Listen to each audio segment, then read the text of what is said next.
In this video we are comparing the brand new DJI Mini 5 Pro against the Mini 4 Pro. Should you upgrade? If you already have this drone, is it actually worth it upgrading to the Mini 5 Pro? Let's get into it. So the Mini 4 Pro is such a popular drone, loved by many, really successful, fantastic 4K drone. Every tourist location that I go to where it's a good spot for drones, I can always see somebody there with a Mini 4 Pro. This just shows how popular this is. But now we have its successor, the DJI Mini 5 Pro. So a question a lot of you have been asking me, should I upgrade? Is it actually worth it? Well, that's what we're going to answer in today's video. We're going to go through some comparisons between these, look at the camera difference, look at the photos, videos, and some of the key features which are different between both of these drones, and then hopefully we can answer that question for you. So let's get straight into the video. If you do enjoy tech and drone content, do me a favor and hit that subscribe button. I've got loads of videos coming on the Mini 5 Pro, and if you enjoy any part of this video, I would really appreciate it if you just hit that like button, completely free, but it gets videos like this to more places. Let's get into that first point. Now, I really like using active track on any of these drones, the small drones, the large drones, just being able to go on a run, ride your bike, might be on a boat, going in your car, and just get the drone to follow you. And you can go into this clock face and you can position where you want that drone to follow you from. It's fantastic. But the downside that we've always had on the mini drones is that the home point would constantly be locked to where you set off from. So if you were going on a bike and you set off from point A and you're going miles down the road, the drone will automatically think your home point is still back here. So if you have a disconnect, it's going to come back there. It's not accurate in terms of battery life. It was a pain, which meant you would constantly have to keep stopping to update your home point. On the Mini 5 Pro, this has the same feature that we saw on the Mavic 4 Pro, which is dynamic home point. And what this will do is the drone will constantly update that home point to the controller's location, which means you don't have to press anything. It's much safer in terms of a disconnect, and it just means it's just much more accurate in terms of battery life. So if you like active track, this is a fantastic new feature we have on the Mini 5 Pro. We didn't on the Mini 4. Now, battery life on these mini drones has never been great. On the Mini 4 Pro, I've always said that this is actually worse in real life flying than the Mini 3 Pro. So battery life has never been fantastic, and it meant that you would always have to have at least 3 of these batteries, because the actual flight time that you get for the Mini 4 Pro was never what the specs would advertise. So on paper, they say for battery life, the Mini 4 Pro has a runtime of 34 minutes, and the Mini 5 Pro, this has a runtime of 36 minutes. The battery is larger in capacity, it's also 20 grams lighter, but when I've been actually testing both of these, it is a staggering difference for mini drones anyway, in terms of battery life. So they say you're going to get 2 minutes extra. That is not accurate whatsoever. I get normally around about 15 to 20 minutes of battery life on the Mini 4 Pro, and from testing this in multiple locations, using all the features in windy conditions, every single time when I was screen recording it, it pretty much hits the 30-minute mark every time. I still would suggest, if you're going to get either of these drones, get the Fly More combos. This is going to give you the charging case and the 2 extra batteries. I would say 3 batteries is a minimum you're going to need for any of these to have a decent experience when you're out flying in different locations throughout that day. It also means on the Mini 5 Pro, with the new charging case, that you can charge 2 batteries simultaneously, whereas on the Mini 4 Pro, the charging case would charge 1 battery to full, and then we'd move on to the next one and the next one. So charging in general, battery life is better on the Mini 5 Pro. Now, this you wouldn't think is a big deal, and it's not the biggest feature, but in terms of just getting going and getting flying your drone in the air, it is better. So the Mini 4 Pro, this doesn't have quick start. The Mini 5 Pro does. We saw it on the Mavic 4 Pro, and it is really good. So basically, once your battery is in here, all you have to do is unfold the propeller. Once it's unfolded, the drone will automatically turn on. So it's then booting up, ready to fly. So it's just a matter of maybe a minute difference between actually turning this on and this being already going. But when you're actually going to a location, it could be sunrise, sunset, or just thinking, can I be bothered getting my drone out and getting that shot? This just mentally just makes it so much quicker, just getting the drone in the air and getting the shots. Now, something which has happened to me a lot, I get to a location, I get the drone, I go, oh, shit, I forgot my memory card. And on the Mini 4 Pro, it has 2 gigabytes of internal storage, which is probably maybe about 20-30 seconds of 4K footage. So it's not going to be great. If you forget that memory card, it's kind of game over. On the Mini 5 Pro, this has 42 gigabytes of internal storage, so it's not like a huge number, but it definitely will help you out in terms of getting some photos and videos. I would highly recommend, and it's today's channel sponsor, Lexar. So I've been using their memory cards for a number of years now. I always have them in all of my drones, my action cameras, and Lexar are recommended by DJI as well. So these small, really tiny Lexar Silver Plus memory cards, I have these in my drones all the time. I've got the 256 gigabyte version, which I think is more than enough, a decent number, and they've never been a problem. So you want to be using high quality memory cards. Don't cheap out on this. I would say it's one of the #1 accessories. So you don't want to be getting a drone like this. You put your memory card into your computer and then it's like really laggy or stuttering or the files are corrupt. You want confidence that every single time you hit record, that footage is going to be stored properly to these memory cards. And I've got full confidence in them. So now everything I use is these Lexar cards. I also use the bigger SD card versions as well on my main cameras, like what I'm filming on now, and never have these let me down. So any of these drones that you have, action cameras, main cameras, these are really affordable and fantastic quality. I'll link them at the top of the description. Okay, so let's now look at the cameras on here, the Mini 5 Pro against the Mini 4 Pro. So we've seen a big difference in terms of the camera upgrade, because now on the Mini 5 Pro, we have a 1-inch sensor. So the larger the sensor size, the better dynamic range, the better quality video and better quality photos that you're going to get, just in general. Low light is also going to be better as well. If you look at the Mini 4 Pro, this has a 1/1.3-inch sensor, 48 megapixel, 24mm, and it's an f1.7 with 12 stops of dynamic range. The Mini 5 Pro has that 1-inch sensor, 50 megapixel, 24mm again, is an f1.8 with 14 stops of dynamic range. Now if we do some side-by-side shots here, firstly starting off with some static tests. So in this location, I literally just put both of these drones on top of a pole, looked at both in the same direction, and then just hit record. So I'm going to put these side-by-side shots on the screen, some static and moving shots, and see if you can tell the difference.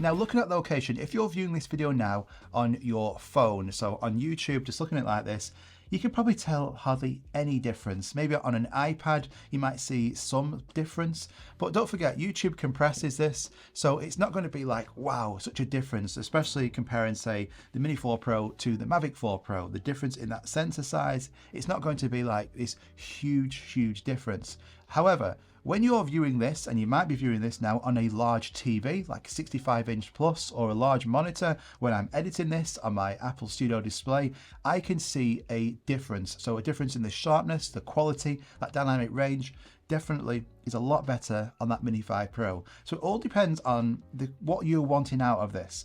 Are you going to be filming and using these drones and then just viewing them back on your phone? In which case, you're probably not going to tell any difference. And in terms of a camera upgrade, it's not going to be worth it for you. If you're wanting the utmost video quality that you can get in a sub 250 gram drone, and you're wanting to view this on a large screen, large monitor, you might be taking photos and you want to print them out, then the Mini 5 Pro is going to be worth it for you. It's the best in terms of photo and video quality that you can get in a drone this size. Now the Mini 5 Pro also has another trick up its sleeve. So it has a 50 megapixel quad bare sensor, 48 megapixel on the Mini 4 Pro. Because of this larger sensor as well, what DJI have done is they've given you the option of a 2x medium tele lens. Now, neither of these drones have dedicated lenses. What it basically is doing is via software, similar to what we saw on the Pocket 3. So when you get the drone in the air on the Mini 5 Pro, you have a 1x and a 2x option, and this 2x will give you a 48mm equivalent. Now in daylight, you can see some of these examples on the screen. This is really handy. It means you can zoom in, you can get closer to things, you can compress that background. It gives you another advantage, something which we've always been lacking on these smaller drones. Now on the Mini 4 Pro, you can also crop in. So this has 24mm. You can hit the 1x button and this will then crop in again to 48mm. But if we look at these side-by-side shots on the screen, this is where you're going to see the difference from using a 1/1.3 inch sensor compared to a 1 inch sensor. It is better, much better quality, and I would say usable. I never use a digital zoom on the Mini 4 Pro because it's very noisy, and unless the conditions are literally fantastic, it doesn't look great. It looks pretty soft and just not good at all. And if we look at these examples on the screen, you should be able to see a difference. Again, unless you're viewing this on like a really small phone, in which case you'd be like, what's this guy on about? I can't see any difference, but I sure can, believe me. Now photos, I really do enjoy taking photos with these drones. I would say I take photos just as much as videos. So if you're wanting photo quality, this is going to see a bump again because of the 1 inch sensor, more dynamic range, the highlights and shadows are handled better, nice contrast, and everything just looks great. Now you've got the option for RAW and JPEG, but these examples I'm showing on the screen now, these are straight out of the drone. So I've not actually edited any RAW files. These are JPEGs to show you the difference between the Mini 4 Pro and the Mini 5 Pro. And to be honest, a lot of people, they want to have a drone like this, which is great for travel. It's not like a pain in the ass taking it with you with all the heavy batteries and big bags you've got to take. They just want like a small drone that they can take. It's still kind of like pocketable if you have like a large jacket pockets. Take this, take the controller, but they want the utmost video quality. And this having the same sensor as on the DJI Air 3S, a fantastic drone, but a much bigger and heavier drone. The main camera on there is the same as on this tiny little drone, and that is just fantastic. Now, I would say this feature is key if you're flying your drone in low light and night time. If not, you're not going to see a significant difference in here. But both of these drones have omnidirectional sensoring, so full 360 sensoring on both of these drones. The Mini 5 Pro, this gets new low light vision sensors. Basically, this allows the drone to see objects in darker conditions. On the Mini 4 Pro, if you're flying this drone in night, the sensors don't work. So basically, you're flying this drone with no sensors whatsoever. So you can crash this drone, and it has happened to a lot of people. The Mini 5 Pro, this can see up to 1 lux, which is a lot darker. So the sensors work in darker conditions. And if it is too dark, it has front-facing LiDAR sensors on here, which can detect objects in front of it. But in the daytime, both of these sensors are going to work pretty much identical. So it's only going to be apparent for you if you're flying your drone in low light and nighttime. If you do, it's a good advantage on this drone. All right, so this is an interesting one. So the Mini 4 Pro and the Mini 5 Pro can shoot in horizontal, and at the touch of a button, they can flip and they can rotate, and you can get vertical video on both of these. And it's a feature that's been well known and fantastic for years now on these mini drones, that we can get true vertical photos and videos with no cropping. On the Mini 5 Pro though, now this has a rotating gimbal, so you can do roll videos. So it will rotate just like we saw on the Mavic 4 Pro. However, the Mavic 4 Pro, this can rotate full 360 degrees. On the Mini 5 Pro, this can rotate 225 degrees. So the drone, once you've got it in the air, you can fly towards something, you can fly backwards, and you can rotate this gimbal and get these roll shots. Now, this is something which you couldn't do before, so it gives you another creative option. I'd definitely take that, that's 100%. And when I first got the Mavic drone, I was doing these roll videos all the time. I was roll crazy. I was doing roll videos here, roll video there, roll video there, and I'm like, what are you doing? Because I was doing so many, I forgot about all these other cool shots, like the orbits, the top-down shots, all the actual classics, because I was focused on these roll videos. And then in the end, I just stopped really using roll videos. I didn't do them as much. So, and I still do it now subtly, the odd bit, just to add into that shot. So maybe it's like a landscape shot or some buildings in the distance, and I'll get a cool like 1 or 2 second shot. It's not something I'm doing every single time. Now, you might be different. You might really want to do these videos, but I just think you're going to do it a lot at first, and then it will die off. Now the pain in the arse on these mini drones is that you would have to always have this tiny little screwdriver with you to unscrew these screws here, take the propellers off, get a new propeller, put it on, make sure you don't miss that tiny little screw, screw it back in. Oh my God. So if you're out on location, you were like making sure you didn't drop anything. How many times have you dropped the screw or the screwdriver? Nightmare. Now on here, finally, what DJI have done is they have given us push and turn propellers. So basically these are the same as on the Air 3S and the Mavic series now. So much more advanced. You literally just push in and it twists off. You get your new propeller, say you have any damage, put it in place, turn it, and that's it. So much better. Now going back to active track, so obviously you've got like spotlight mode, you can get the drone to circle you, all like we had before. On the Mini 5 Pro, this has now a new active track mode, which is cycling and standard mode. So when you're cycling your bike, before what we would do, you would have the same tracking as whether you're on a bike, boat, car, it would all be the same. Now what happens is, as soon as you go on a bike, it will identify that you're cycling. So you now have the option to use cycling mode. This allows you to have the drone much closer to you, and it's also a lot more accurate and responsive. So when I'm using this, when I'm on my bike, especially going at high speeds on like an electric bike, it's so much better.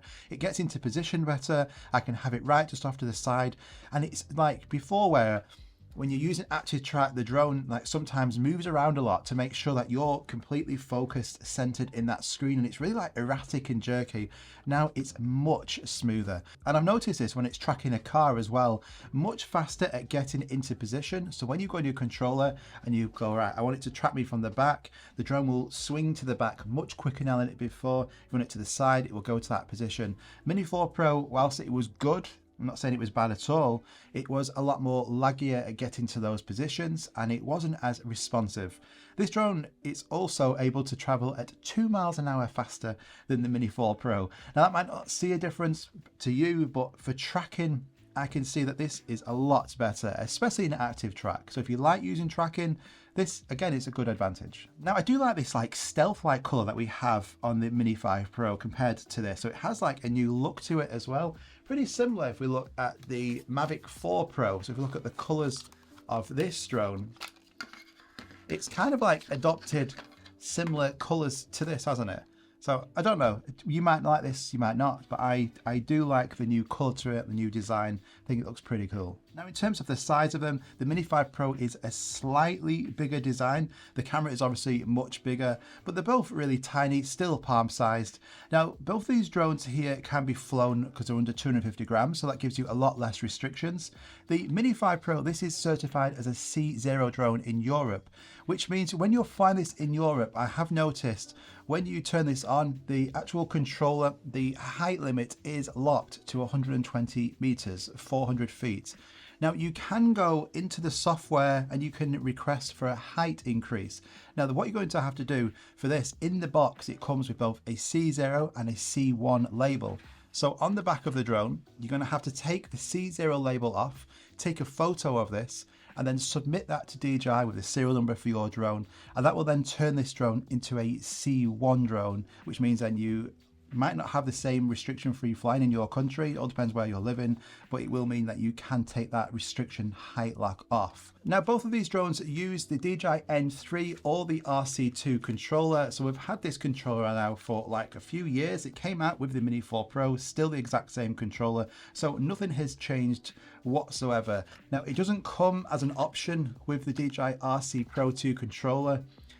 But you can use this controller with both of these drones. It just means if you want this fantastic controller with this really good, super bright screen, you're going to have to buy this separately. And then the little advantage is this has free panel mode. So I've really got into using panel photos. I did a full video on this. So every good location that I go to, I'm using panel photos. But we have free panel that we have on both of these drones. So now what that allows you to do is get even wider panel shots. You can customize the start and end points. We have that on here. You don't have that on the Mini 4 Pro. And this also gets a new quick shot mode because of this rotating gimbal. So there's a few like subtle software features as well. But the main differences between both of these drones is that 1-inch sensor. The difference from 1 inch to 1/1.3 inch, that's going to be the main advantage to you. So the burning question is, should you actually upgrade? And the answer is yes, Kind of. It depends on you and where you are. In the US, obviously, it's difficult getting any of these DJI drones now. At the time of recording this is not available on the DJI official website, but I know people can get these drones at certain companies like B&H. You can go to Canada, Mexico. People do this all the time. They're getting hold of one of these drones. Now, I would say if in the US and you can get hold of the Mini 5 Pro, you can sell your Mini 4 Pro, then I would say do it. It's so up in the air, especially in the US, what's happening with any of these drone bans coming at the end of the year. But it means that if you have a current DJI drone, they're going to be safe long term. So if you buy this Mini 5 Pro now and a drone ban happens at the end of the year in the US, you can still fly your DJI Mini 5 Pro. That's like 99.9% accurate. It just means any future products after the ban. So if in the US, I would 100% some way, I'd travel far, I'd find one, I'd pay a little bit more maybe, I'd make sure I get that Mini 5 Pro just to future-proof myself. What about everyone else outside of the US? So the main improvement, like I said, is this 1-inch sensor difference. Is that camera quality enough for you? Do you want the utmost, the best camera quality in one of these small drones? Or are you just a hobby flyer, you fly your drone on a Sunday and this is more than enough? In which case, you probably don't need to upgrade. Keep your Mini 4 Pro, it's still a fantastic drone. The main upgrades are going to be the difference in the photo and camera quality you're going to be able to get from that 1-inch sensor. The low light improvements, so low light is going to be better because we have that larger sensor, more dynamic range, and then the battery life. Those are the main areas. If you're not fussed about that, I would say just keep this. And then look at adding to that drone experience, getting more involved in this hobby and getting more performance out of your drones by, instead of actually getting this, you could keep your Mini 4 Pro and look at buying one of these two monsters behind me, the Air 3S or the Mavic 4 Pro. They have dedicated telelenses, which are going to allow you to get more compression, get closer to things. They have much better performance, better battery life. These are fantastic. They're not cheap, but they're going to give you so much value out of them. But if you don't have the Mini 4 Pro, this is the best mini drone that you can possibly get. It's fantastic. We still have this palm-sized, really small drone, but we now have a 1-inch sensor. That gimbal can rotate if you want it to. Photo and video quality is much better with decent battery life now. And then all like the little improvements like the push turn propellers, the auto on. It's a fantastic drone. For mini drones, I love flying them. This is my favorite one now. I'm going to be flying this so much. I can't wait to show you more videos on this. But let me know in the comments down below. If you have this drone, the Mini 4 Pro, would you upgrade? Let me know. Is this enough to upgrade? Would you upgrade? If you want to, I'm going to link this at the top of the description as well, where you can go and pick this up. I'm sure this will sell out so fast. So what do you think? I hope you enjoyed this video. Was I right about this? Would you upgrade? If you got any feedback, let me know in the comments down below. Go and check out these Lexar cards for any of your drones. Highly recommend them. Thank you so much for watching. I've got more videos coming here on the Mini 5 Pro. This Mini 4 Pro is not going anywhere either, so make sure you hit that subscribe button. Lots of more exciting news coming really soon. Hit that like button if you enjoyed any part of this video. Really appreciate you watching this. See you in the next one.